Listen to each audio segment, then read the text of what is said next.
Hello friends, வணக்கம். Welcome to நம்ம வீட்டு ஃபுட். இன்றைக்கி நம்ம பார்க்க போகிறது ட்ரெடிஷ்னல் மெத்தடில் ஒரு முறுக்கு ரெசிபி. வீட்லேயே மாவு அரைச்சி எப்படி பண்ணுறது அப்படிங்கிறத பார்க்கலாம். அதுக்காக நான் 1 கிலோ அளவுக்கு இட்லி அரிசி எடுத்து வச்சுருக்கேன். அது வந்து 3 மணி நேரம் ஊற வச்சு 2 3 டைம் வாஷ் பண்ணி எடுத்து வச்சுருக்கேன். கூடவே வந்துட்டு ஒரு 10 மிளகாய் அதையும் ஊற வச்சுருக்கேன். இப்போ வந்து கிரைண்டருக்கு மாற்றிக்கலாம். இப்போ குழவிக்கல்லுக்கு அடியில் நம்ம அந்த மிளகாய் போட்டோம் அப்படின்னா அது வந்து நல்லா நமக்கு மசிஞ்சு வரும்.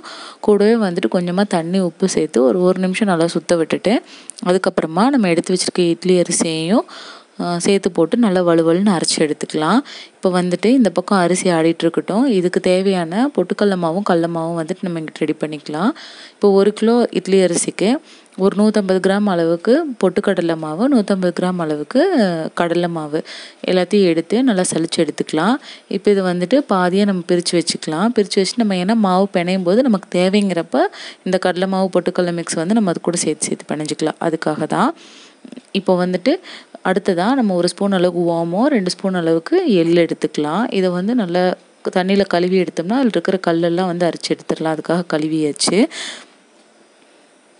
இப்போ எங்கிட்ட வந்து பார்த்திங்கன்னா மாவு நல்லா வந்துட்டு மெசஞ்சிருச்சு. நல்லா இட்லி மாவு பாத்தில் இருக்குது. இப்போ வந்து நம்ம அரைச்சி வச்ச பொட்டுக்கடலை மாவு கடலை மாவு இருக்குது இல்லைங்களா, அது கூடயே சேர்த்து இதையும் எடுத்துக்கலாம்.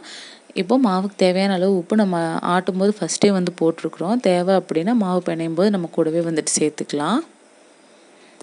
இப்போது இந்த மாவு இப்படியே இருக்கட்டும். இந்த சைடு வந்துட்டு எண்ணெய் காஞ்சிட்ருக்குது. அதுக்குள்ளே நம்ம இதில் வந்து எள், ஓமம் எல்லாத்தையும் சேர்த்துட்டு நல்லா கலந்து எடுத்துக்கலாம். பார்த்திங்கன்னா இந்த இடத்துல வந்து நம்ம எடுத்து வச்சுருந்த பொட்டுக்கடல மாவு கடல மாவு மிக்ஸு கொஞ்சம் கொஞ்சமாக சேர்த்து நம்ம பிணைஞ்சோம் அப்படின்னா நமக்கு தேவையான அளவு பார்த்துக்கு வந்துடும். இப்போ நாங்கள் போட்டதில் 1 கிலோ அரிசிக்கு 150 கிராம் கடலை மாவும் 150 கிராம் பொட்டுக்கடல மாவும் வந்துட்டு கரெக்டாக இருந்தது. உப்பு செக் பண்ணிவிட்டு 10லன்னு கொஞ்சம் சேர்த்து பிணைஞ்சி எடுத்துக்கிட்டேன். இப்போ வந்துட்டு நம்ம இதை முறுக்குழக்குக்கு மாற்றி பிழிஞ்சிக்கலாம். நான் வந்து 3 கண் இருக்குள்ள அந்த தட்டு எடுத்து வச்சுருக்கேன். அதில் தான் போட்டு முறுக்கு பிழிய போகிறோம். இப்போ இது பார்த்திங்கன்னா நமக்கு பிழியறதுக்கு கொஞ்சம் ஈஸியாக இருக்கும்.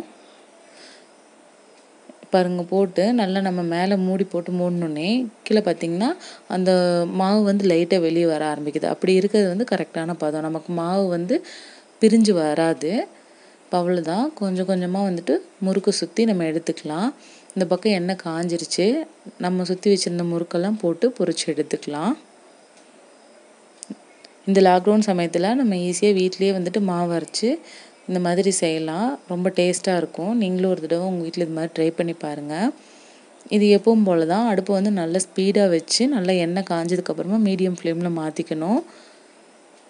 மாற்றிக்கிட்டு பபிள்ஸ் அடங்குற வரைக்கும் திருப்பி திருப்பி போட்டு நல்லா வேக வச்சு எடுக்கணும். அவ்வளோதான். முறுக்கெல்லாம் நல்லா வெந்துருச்சு. இப்போ இதை எடுத்துகிட்டு அடுத்ததாக நம்ம கொஞ்சம் ஒவ்வொரு தடவையும் இதே மாதிரி போட்டு எடுத்துக்கலாம். அவ்வளோதாங்க. இந்த வீடியோ பிடிச்சிருந்தா லைக் பண்ணுங்கள், கமெண்ட் பண்ணுங்கள், ஷேர் பண்ணுங்கள், சப்ஸ்கிரைப் பண்ணுங்கள். கூடவே பக்கத்தில் பெல் ஐக்கானை கிளிக் பண்ணி ஆல் அப்படிங்கிற ஆப்ஷனை கிளிக் பண்ணிக்கோங்க. Thank you friends. தேங்க்ஸ் ஃபார் வாட்சிங்.